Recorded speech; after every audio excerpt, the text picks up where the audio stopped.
Welcome to this week's Chavruta with Rabbi Levi. This week we encounter one of the most striking commands in the entire Torah. Remember what Amalek did to you. Do not forget. The Torah does not often command us to hate. The Torah does not often command us to erase. And yet regarding Amalek, the language is absolute. Why? Amalek was not the strongest nation. Amalek was not the most strategic enemy. Amalek was irrational. Amalek attacked with audacity, or otherwise, we could call it chutzpah. And the Rabbi teaches that Amalek is not only a nation of the past. Amalek is a force that we deal with in the present.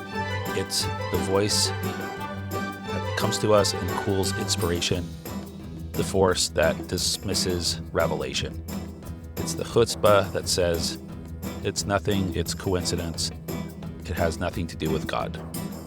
We'll explore with Rabbi Levi Farkash why Amalek is called the root of all opposition, why their irrationality makes them more dangerous, not less, and how the Torah of Moses, studied with humility and submission, becomes the only true antidote.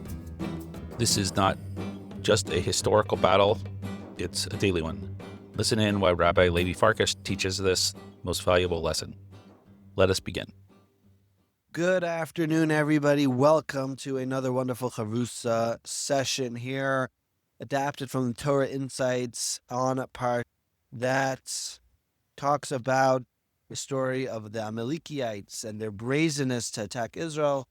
And the Rebbe is going to explain in detail about the chutzpah of the Amalekites and what we do in order to eradicate their name and how this plays a role in our day-to-day lives.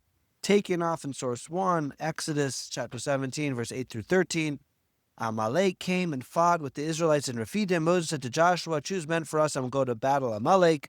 Tomorrow I will stand on top of the hill with the staff of God in my hand. Joshua did as Moses told him and went out to battle Amalek. Moses, Aaron, and Hur went to the top of the hill. When Moses raised his hand, the Israelites prevailed, but when he lowered his hand, the Amalekites prevailed. Moses' hands became heavy, so they took a stone and placed it under him, and he sat upon it. Aaron and Hur supported his hands, one on each side, so that his hands remained steady in faith until sunset. Joshua weakened Amalek and his people with the edge of the sword, right? So there was a two-pronged battle going on. Joshua was the one leading the troops, while Moses would go upon the hill to give some spiritual assistance as long as his arms were up. At first glance, this seems to be another chapter in the long history for not only one has risen against the people to destroy us, and God saved us from his hand, right? This happened before. We suffered, we forget, we hope for a better, and we move on. However, in this scenario, God reveals an unusual level of anger and declares that he will erase the memory of Amalek from amongst the nations, right? Parsha continues. God said to Moses, write this in remembrance in this book, the Torah, and repeat it into Joshua's ears, for I will totally obliterate the memory of Amalek from under the heavens. Moses built an altar and called it God is my miracle. He said, the hand is on God's throne. God will be at war with Amalek for all generations.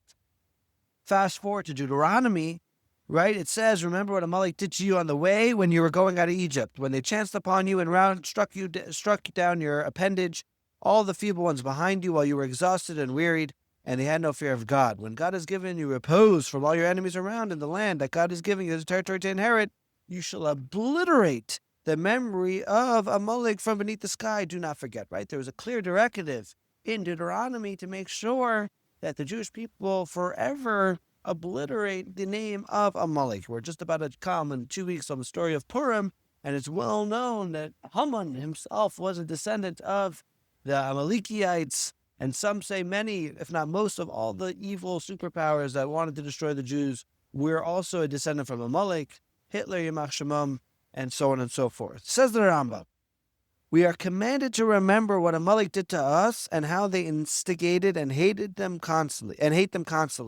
We must encourage our nation to hate Amalek so the mitzvah is not forgotten and the hatred does not subside, right? The Rambam is driving it home. You have to constantly never forget what Amalek did, and you have to constantly hate. In Judaism, we don't really use the word hate around. But when it comes to Amalek, we have to hate them and eradicate them. The Rabbi explains, what's the meaning of the mitzvah, remember what Amalek did to you? The explanation is as follows. The defining trait of Amalek is irrational brazenness, wielding power without a mandate. Amalek's opposition to the Jewish people was not based on rational calculation. The Jews had never come to wage war against Amalek.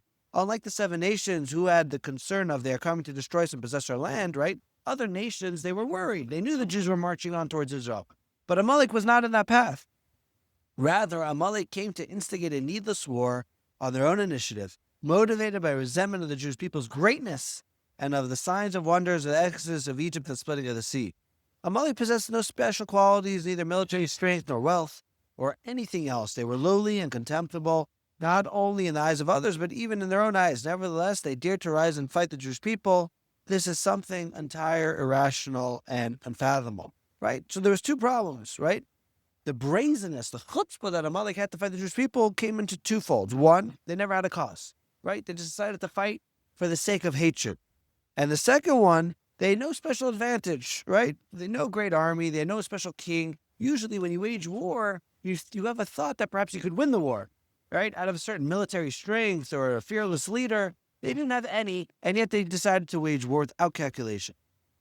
In our times, after Sanherib mixed the nations, we have no knowledge of who is descended from Amalek and who is from the other nations, since whatever separated is assumed to come from the majority. Every non-Jew is considered simply a non-Jew, not Amalek. As a result, the mitzvah does not apply today on its simple practical level, but primarily on a spiritual level.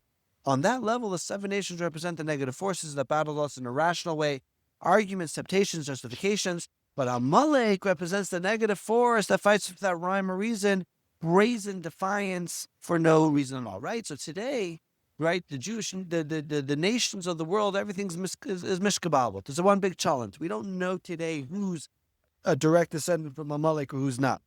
So you cannot say there's a mitzvah to hate Amalek because we don't know who to hate. So that mitzvah doesn't necessarily apply to today's age. However, being that every mitzvah mirrors itself in spirituality, so the spiritual mitzvah still exists. What's the spiritual mitzvah?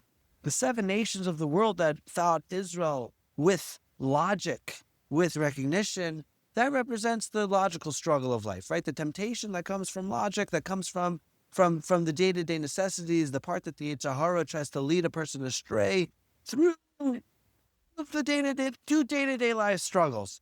Amalek represents a whole new level of Yetzer Hara. The Yetzer Hara that comes from top shelf. He comes out of nowhere with a chutzpah and he throws into your life an opportunity to struggle, an opportunity to fail. Didn't need to be there. There's so much going on in the day-to-day that we have to struggle with. We didn't need that extra level of temptation to come right in front of our face. That's Amalek. At first glance, this is puzzling. Why is there such a strong warning about Amalek, such an emphasis to remember what they did to you? With regard to the other nations whose opposition is grounded in reason, there's a need for a warning that if someone comes and claims such and such, we should not be impressed, but we should respond in such and such way. But why is there a need for such an emphatic warning about the opposition of Amalek when it is something that has no place in logic at all, right?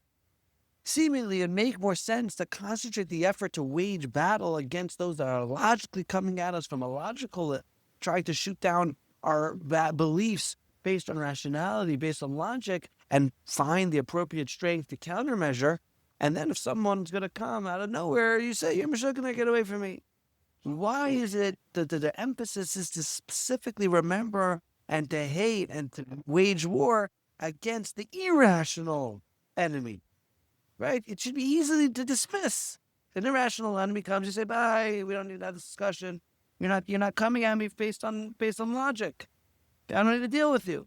Says the Rabbi, that Chassidus explains the verse Amalek is the first of the nations to me, that Amalek is the root and starting point of all the nations, meaning in terms of divine service, all 7 negative character traits. More specifically, Amalek's effect is described by the phrase asher karcha, which means who happened upon you, which can also be read as who cooled you. Thus, the verse is saying that Amalek cooled off your heat. Before this, the nations of the world were afraid to fight you. Then came one Amalek. They took the first step. They showed others that it could be done. You could fight the Jewish nation. Yes, they had the splitting of the sea. Yes, they took it out of Egypt, but you don't have to be scared. Right? This is illustrated by the parable of a boiling bath in which no person dares to enter. One reckless person jumps in, even though he is scalded. What did he do? Scientifically, he had just cooled down the water for the other people, right? He goes in, he burns himself, but his body going into the water cools down the temper, right? Everyone's like, okay, if he could do it, then I could do it. This is why the Jews experience all future wars, following the original state in which the chiefs of Edom were struck with terror upon those who were far and fear upon those who were near. For this reason, we must be especially careful not to give them any foothold, since they are the root and starting point from which all later undesirable developments emerge, right? So the Rebbe wants to bring to light, no, don't just say that Amalek waging war with Israel should be dismissed because it was an irrational, insignificant enemy that had no business starting with the Jews, that we should just simply write it off as something that, it was a nuisance. No, the Rebbe says this is a real problem. Not just a real problem, this was the biggest problem. Why? Because all the nations of the world, having just seen the miracles God performed the Jewish people, they said, okay, we're not messing. We could mess. We have the battle, we have the army, we have the generals, we have everything. We have the logic dictates that we should fight. They're coming from the land of Israel. But we're not, because they're God's nation. Comes Amalek, comes a little nation without any army of significance, without any leader of significance, without any land of significance, and comes and says, we're fighting the Jews. Look, you can wage war with them. You can battle them. So says the Rebbe, from a spiritual perspective, right? At times, a person experiences a revelation of godliness in our lives, a great miracle. The healing of a family member, extraordinary business success, salvation that comes in a way beyond the natural order. Naturally, we become excited, give thanks to God, and share the experience with friends and family. The event is meant to inspire us to increase in doing acts of goodness and kindness, charity, prayer, deep in Torah study. Then comes the Amalek within, right? And says, I'm going to cool it off. It wasn't really a miracle. You just happened to find a good doctor. The success, you got lucky, you invested in the right stock, you worked hard, and so on. So what Amalek does in the spiritual terms, right? Just like the Jewish people experienced miracles coming out of Egypt, and they were riding a spiritual high for everyone to see for themselves, that happens in our day-to-day lives, right? We see amazing wonders that Hashem performs, right? We see the extraordinary. We see our success. We see healing of the sick. We see things fall into place sooner than expected or in a grander fashion. And then comes Amalek and says, God did not do that, God. That was you. That was the world. That was science. You just happened to get the right doctor. You just happened to put the right stock. You just happened to, the right piece of news fell in your lap to make the right decision. Cools it down. Cools off the spiritual high. That's Amalek. Says the Rebbe, Amalek is Amal K, the Amal, the effort of K, the Klipot, the dark forces. Amalek's effort from a spiritual stance is to prevent divine revelation from having an impact below. Their efforts is to hide the divine light. We must therefore be especially careful not to give Amalek any foothold, since it is the root and starting point from which all undesirable developments emerge, right? When we allow ourselves to get to a point where we question if our miracles and our lives are coming from Hashem, when we take that spiritual high and we say, actually, why am I turning to my attributing my success to God? It was me. All of a sudden, that's where the ball starts rolling downhill. That's where the negative thing starts happening. That's when the sense of self starts taking a foothold against us. We can add that when Amalek jumped into the boiling bath, they themselves were scalded. Despite all this, at the very first opportunity, Amalek returned to wage war once again against the Jewish people, as the verse states, and the Canaanite herd who dwelt in the south, which refers to Amalek, he fought against Israel. This underscores even more cautious we must be about Amalek. That is the lesson for every time and every place. Remember what Amalek did to you. What does that mean? We must know that we live in a world in which there's an Amalek force. There's an irrational, brazenness, unauthorized rule, devoid of reason or logic.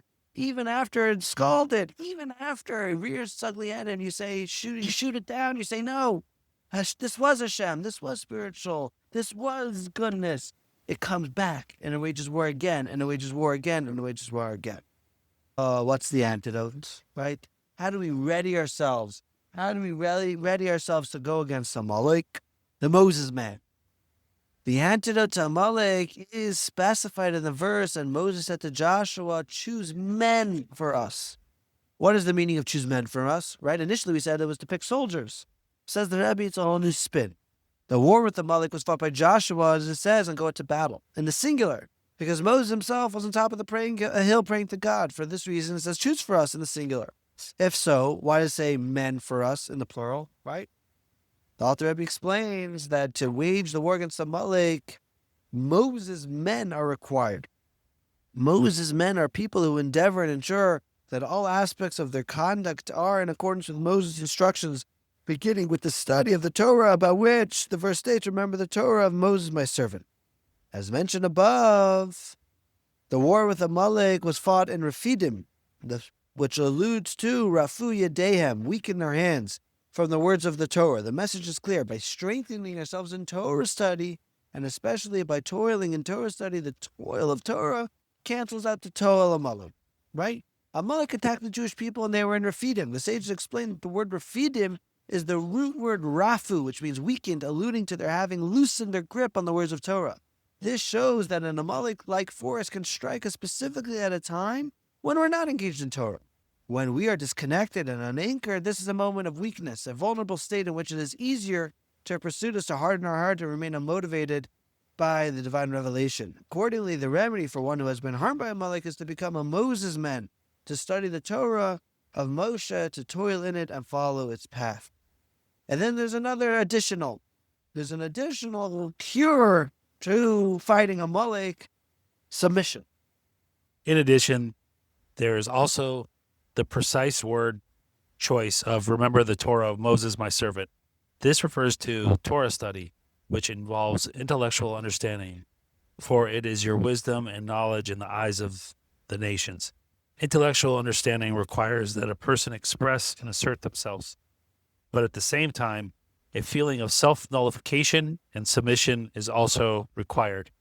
This is why the verse uses the word servant. Remember the Torah of Moses, my servant.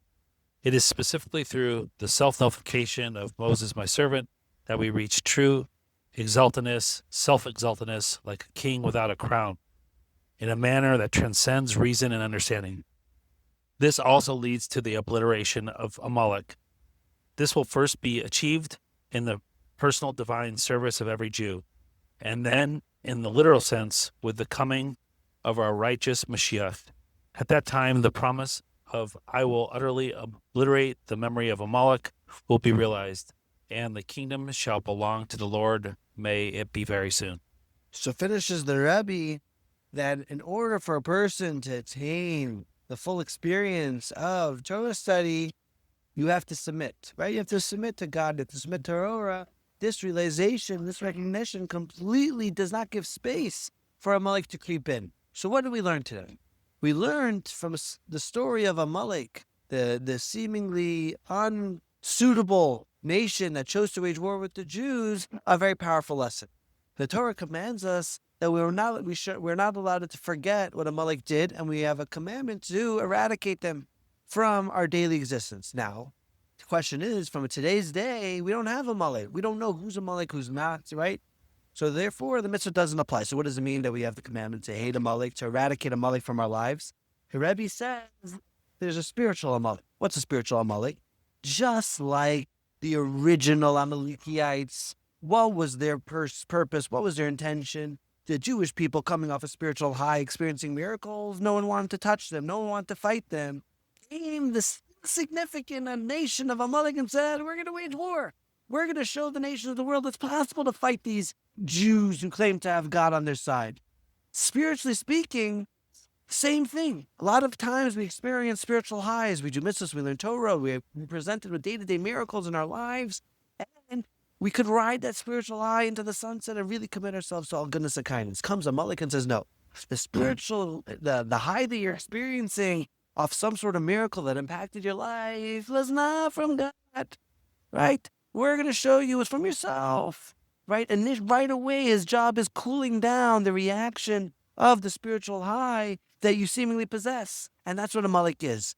to go through your day-to-day life and restrict you and limit you and push you down, knock you off your horse every time you are climbing the spiritual ladder of spiritual closeness and success. So how do we deal with it, right? How do we, besides for just eradicating it, how do we deal with it? It says the Rabbi, Torah, right? We learn from the verse that if you want to deal with Amalek, you have to be committed to learning Torah to not give room for Amalek to creep in. By learning Torah, being submitted to God and His Torah, Amalek now has no more grounds, has no more battlefield, has no more opportunity to creep inside and cool one down.